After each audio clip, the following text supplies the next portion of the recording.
안녕하세요. 기상청의 노유진입니다. 겨울이 되면서 눈 예보를 기다리시는 분들 많으실 텐데요. 서울에 3cm의 눈이 쌓인다, 5cm의 눈이 쌓인다, 우리는 이렇게 결론을 듣게 됩니다. 하지만 이러한 눈의 예보에서 그 과정이 어떻게 되는지 궁금해하시는 분도 많으실 텐데요. 오늘 우진규 예보 분석관님과 함께 쉽고 자세하게 눈 예보의 과정에 대해서 알아보겠습니다. 네, 예보에서 눈이 몇 센티미터 쌓일 것이다 라고 하는 것은 굉장히 간단한 한 문장인데요. 사실 많은 고민의 단계를 거쳐서 만들어지는 문장입니다. 네, 말씀하신 바와 같이 우리가 항상 가장 어려운 부분들은 비가 올 것이냐, 강수구름대가 만들어질 것이냐에 대한 고민입니다. 하지만 특히나 겨울철에는 이것보다 더 중요한 부분이 과연 눈으로 내릴 것이냐 또는 비로 내릴 것이냐에 하는 강수 형태적인 부분입니다. 되게 어려운 부분들은 이 눈이냐 비냐에 대한 부분들도 있지만 그 사이의 강수 형태, 진눈깨비까지 섞여 있기 때문에 이 기온의 경향에 따라서 눈, 비, 진눈깨비의 강수 형태를 구분하기 위해서 매우 심도 깊은 분석이 이루어지게 됩니다. 네, 여름철 비 예보는 그 강수량이 얼마가 될 것이냐에 대한 고민이 깊은 반면 겨울철 눈 예보는 기온이 어떻게 되느냐에 따라서 이것이 비로 내리느냐 눈으로 내리느냐 이런 결정이 되게 중요한데요. 이것 때문에 굉장히 심도 깊은 토의를 거치게 됩니다. 그런데 이제 눈이 내릴 것으로 결정이 된 뒤에는 이 눈이 쌓일 것이냐라는 고민의 단계로 또 넘어가는데요. 왜냐하면은 눈이 내리다가 그냥 녹을 수도 있고 어느 경우에는 또 쌓일 수도 있기 때문입니다. 네, 일단 강수 형태가 눈으로 결정이 되게 되면 이후에는 적설이라는 부분을 고민하게 됩니다. 이 단계에서 눈이 쌓일 수 있는 조건, 즉 지표면 부근이 영하권의 기온을 유지할 수 있느냐에 대한 부분이 제일 중요한데요.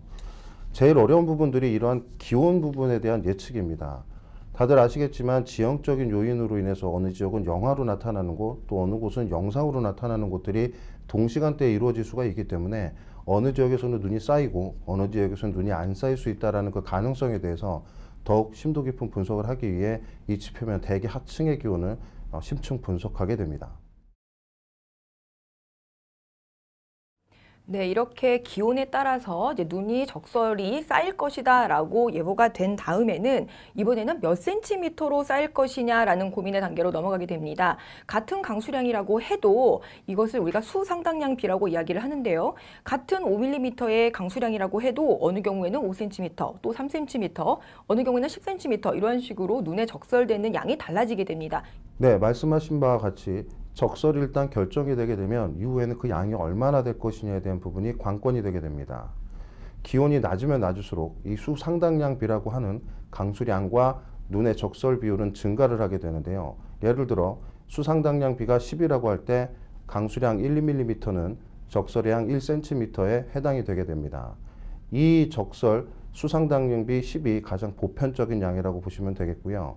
대기 중상층의 기온이 영하 20도에서 영하 10도 구간에 머물게 되면 여러분들이 흔히 잘 알고 계신 한방눈 형태의 눈이 형성이 되게 되면서 수상당량비는 20 또는 30으로 굉장히 매우 증가하게 됩니다. 그렇지만 기온이 더욱 낮아져 영하 30도, 영하 40도로 더 하강하게 되면 오히려 눈의 결정 모양이 굉장히 샤프하게 되면서 적설량이 오히려 줄어들게 되는 여러분들이 흔히 알고 계신 싸락눈의 형태로 내리게 되는 것이죠. 때문에 중대기 하층의 기온과 중상층의 기온은 매우 중요한 적설의 결정을 짓는 중요한 요인이라고 하겠습니다. 네, 이러한 과정을 거쳐서 구름이 만들어지느냐, 그 구름에서 눈이 내리느냐, 그리고 눈이 내린다면은 몇 센티미터로 쌓일 것이냐라는 과정을 거치게 되는데요. 그래서 겨울철 강수량은 여름철에 비해서 더 훨씬 적기도 하지만 눈으로 쌓일 수 있는 경우가 있기 때문에 저 심도 깊은 토의가 필요한 상황입니다. 네, 이렇게 적설의 부분까지 고려가 된 후에는 지역별로 예보를 나가게 되는데 이때 가장 고려해야 할 부분은 사회적인 영향, 하이 임팩트 웨더가 나타날 수 있냐에 대한 부분입니다. 가령 강원도와 경상남도 또는 부산을 예로 들면 부산의 경우는 눈이 3cm 정도만 쌓이더라도 교통 혼잡이 예상이 되고 개인적인 국민들의 생활이 매우 어려워지는 그런 형태로 나타나게 되는데요. 반대로 강원도의 경우는 눈이 매우 많이 내리는 특징을 가지고 있기 때문에 그로 인해서 경보가 또는 정보가 얼마나 다르게 나가야 되냐는 부분도 고려를 하게 됩니다. 네, 여름철 예보도 그렇지만 항상 어려운 것이 그 날씨 변화의 그 경계가 어디 있느냐 하는 것입니다. 이제 눈이 내릴 것으로 예상이 되는데 이 눈이 어느 지역이 바로 그 경계가 될 것이냐 하는 고민이 굉장히 깊어지는데요. 아주 작은 차이, 예를 들어 뭐 20km, 30km의 그러한 작은 차이에도 행정구역이 달라질 수가 있습니다. 그렇기 때문에 눈 예보에는 조금 더 지형적인 효과 그리고 그 눈빛 판단의 그 경계가 되는 지역에 대해서 더 심도 깊은 토의를 갖추게 됩니다.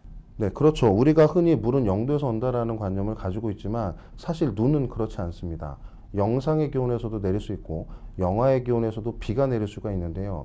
이렇듯 기온에 따라서 강수 형태를 구분하기보다는 기존에 있던 공기가 얼마나 있었냐, 찬 공기가 있었냐, 따뜻한 공기가 있었냐에 대한 부분들도 고려가 되어야 되기 때문에 저희가 예보 분석을 할 때는 이러한 눈빛 판단에 대한 경계를 설정할 때 매우 심도 깊은 회의와 그리고 고려를 하게 됩니다.